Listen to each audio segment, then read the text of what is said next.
Welcome back to the final two missions, well, two DLC missions, so I'm not sure whether I'm not going to put this as a bonus, maybe, probably not. But I just wanted to go through a couple of things, because obviously I set up the weapons and everything sort of beforehand, so I just wanted to go through everything, sort of what everything looks like upgraded, minus the suppressor, just before we go into the last two missions. Again, DLC missions, don't know if they still exist. So, obviously we have the sort of G36, the sort of AK fully upgraded, the M16 fully upgraded. There are shotguns for your primary. You can have the sort of like regular pump action or the Spaz 12. You got the AUG, which I don't even know. I think it's an assault rifle in this game. Obviously, we've got the SAW, which you guys have seen in the past few episodes. PKM, which is my go-to because of the damage, but the accuracy is very low. The FAMAS, the sort of street sweeper shotgun, minigun, and grenade launcher. Now, for functionality, we're not going to be going with the minigun. I want some function, but I also want to be somewhat of a badass. But yeah, we're not taking the minigun. We are taking the M16. Mainly for the 100-round magazine, and also the very high accuracy. There's a nice little silver pimped out. All of those guns are pimped out, and what the pimped out upgrade does, not much. So we've got like the starting pistol, again minus the suppressors, the Scorpion, the MP11. The G18, which I believe is fully automatic in this game, I think. Obviously the MP5K, which is what we've been using previously, last mission. The Deagle and the Magnum turning into that huge thing. The P90, which is just ridiculous. And the gun we're going to be running with is the MP7. Why? Because I want to kind of feel like a badass. And also we've got the special weapons, which are, sort of literally just sniper and rocket launcher. So the M14, your starting one. MSG-90, the DSR, which we swap to because, well, I mean, look how badass it is. If you add the suppressor, it gets ridiculously large. The Dragunov, classic. And we're running with the, essentially the Beretta 50 cal. Obviously there's the RPG and the Stinger. Why these are also co-op snipe options, no clue. No clue. And also because it's, again, the last two missions, I thought about changing the mask setup. So we're going with the Hacker, where I've been running with the Pale Rider. Just because these are all the masks for Rios, for Salem, because there are other masks for Rios, but I thought just keeping it with, Salem for the last two missions. I also want to quickly talk about the goddamn two achievements related to the... Actually, no, I shouldn't, because it's a spoiler. But there's two achievements that really annoy me that are related to the Miami alternate ending mission. But again, we're not starting.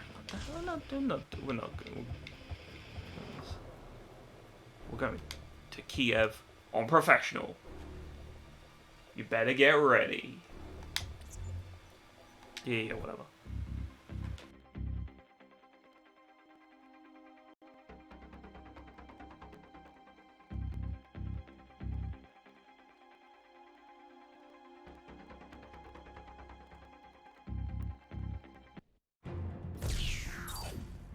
Kiev, Ukraine. That's your next destination. Isn't the whole country engaged in some huge Pacific revolution? Pacific ain't actually our line of work. Protesters are calling for a fair election, and international observers are being dispatched throughout the city. But the DoD feels a little work in the dark might be what's needed to resolve the crisis. Sources indicate that a well-organized militia is calling the shots. Voter intimidation, corruption, electoral fraud. Exact location of the command post is unknown, but the intel indicates it's located near or inside the Independence Square subway maintenance facility. That's where you guys are heading. By the way, there's 500,000 protesters right above the maintenance facility, and you two hardly go unnoticed. You'll need an isolated route. Access the Tia Trauma Station and use the vent system to reach the facility. I'll keep you posted if I hear anything more specific on the command post. Till then, have Happy hunting, boys.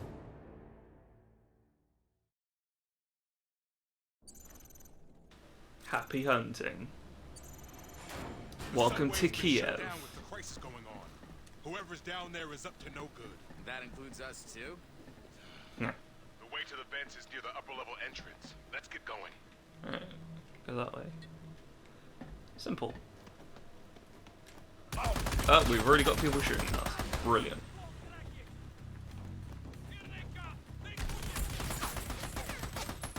I love when people start shooting us. Keep your head down. Can you be like somewhat aggressive? Okay, Elliot. Look, I'm just saying, Rios. You need to be aggressive. So, Jesus Christ. So, Tice, you gotta help me. alright. Can I hit? Tice, they got me. Yeah, just revive. Okay, Salem. So you may be wondering, why is there a pimped out option? One, to look badass.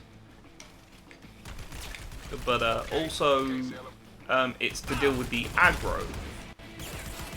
So obviously you can make your gun look, you know, silver or gold or diamond encrusted or whatever. But it comes at the cost of aggro. You know.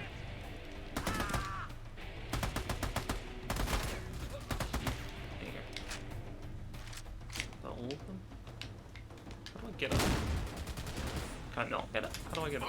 Why? Okay. Because I want it. Yeah, because obviously the aggro meter is a very big thing in this game, so having a way to increase your aggro or decrease it is, you know, a very easy kind of thing. You could go with like guns that fully decrease, or like just have very little aggro. Again, that obviously also depends on whether you're playing with the AI or not, because a lot of the time you have to tell the AI to be aggressive, you have to tell the AI to be I can't think of the other word for the opposite of aggressive. Yeah. And obviously Yeah, man. Shit, Tice, I need some help. why am I being dead already? Can you not? So they are actually, you know, they killed me, Tice. Rios! It's the first section of the game! 10 out of 10. Yeah, so adding a suppressor, while it decreases your damage, also decreases your aggro. So obviously, if you know, if you're trying to go for like a certain achievement, or if you know, obviously don't want to be the center of attention, you just do that. And you put a suppressor on. Again, we kind of need the damage. Come on, Rios, cover me, damn it. You got it. Which I like that there's, you know, the like, This is a real shitstorm. it's you know, it's not just like any other kind of like, hey, 2-player co-op shooter where it's like, you know, like everyone's just aggro on you. Like there's actually like some logic behind it. Hold your position. Not a problem. You know, that's a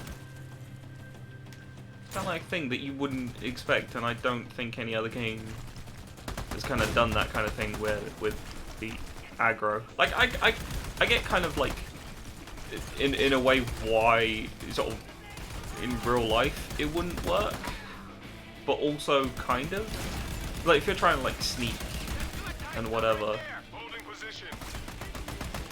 Obviously, you know, you can't just walk past everyone just because your friendly is shooting. Although, yeah, it's like flanking or whatever. But like not to the extent that you do in this game, you know. somewhere. You bitch.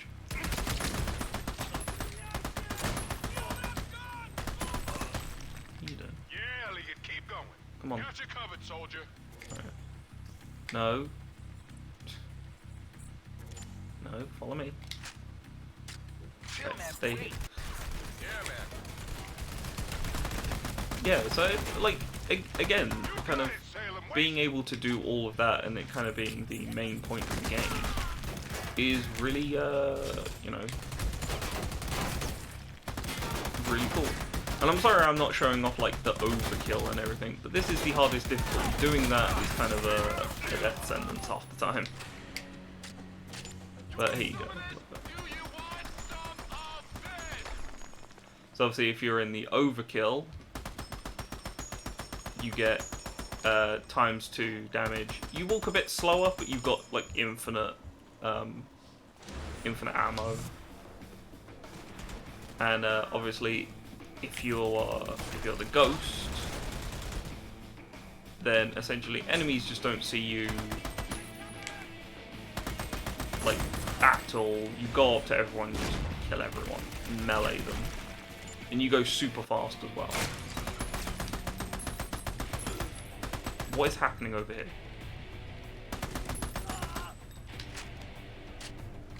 Yeah, like again, if this was like regular difficulty or recruit difficulty, I would be able to show off like a lot more guns and a lot more kind of like fun things.